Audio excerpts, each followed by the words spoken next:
Oke, halo semuanya. Kali ini kita akan coba bedah salah satu ide paling gila dari abad ke-20, Simulacra and Simulation-nya Jean Baudrillard. Siap-siap ya, karena abis ini cara Anda melihat dunia mungkin nggak akan sama lagi. Yuk kita mulai. Kita langsung aja mulai dengan kutipan dari Baudrillard yang jujur bikin pusing. Simulacrum itu bukan sesuatu yang menyembunyikan kebenaran. Justru kebenaran itulah yang menyembunyikan fakta bahwa kebenaran itu nggak ada. Nah loh, gimana ceritanya kebenaran malah menyembunyikan ketiadaan? Ini dia teka-teki yang akan kita pecahkan bareng-bareng. Pertama-tama kita samain dulu persepsi. Apa sih simulacra itu? Gampangnya gini, simulacra itu salinan dari sesuatu yang dari awal emang nggak ada aslinya, atau yang versi aslinya udah hilang entah kemana. Jadi ini bukan sekedar barang KW atau palsu ya, ini jauh lebih rumit dari itu.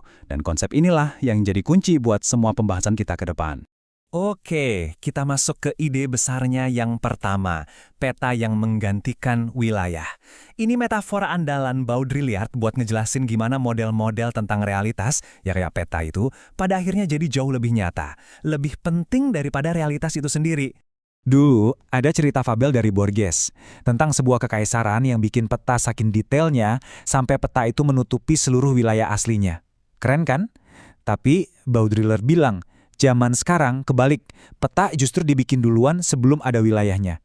Coba dipikirin, profil media sosial kita yang super rapi itu. Itu kan bukan lagi cerminan hidup kita, tapi malah jadi cetak biru buat hidup yang pengen kita pamerkan. Jadi, simulasi sekarang bukan lagi meniru dunia, tapi dia yang menciptakan dunia kita. Nah, disinilah kita sekarang. Selamat datang di hiperrealitas. Ini adalah dunia yang kita tinggali, sebuah kenyataan yang lahir dari model-model tanpa asal-usul, tanpa koneksi ke dunia yang katanya nyata. Sebuah dunia di mana salinan terasa lebih asli dari aslinya, dan pengalaman simulasi terasa, ya, lebih memuaskan dari kenyataan. Terus, gimana ceritanya kita bisa sampai ke sini? Nah, Baudrillard punya pemetaannya sendiri, yang dia bagi jadi 4 fase. Anggap aja ini kayak cerita perjalanan sebuah gambar. Dari yang awalnya jujur, sampai akhirnya lepas total dari realitas dan ya nggak berarti apa-apa lagi.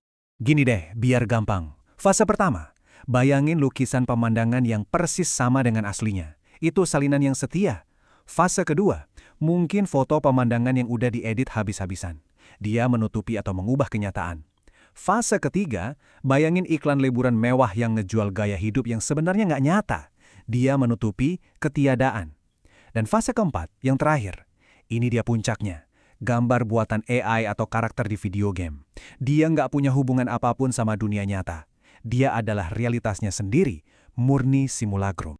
Nah, disinilah letak perbedaannya yang paling penting antara representasi dan simulasi. Kalau representasi, itu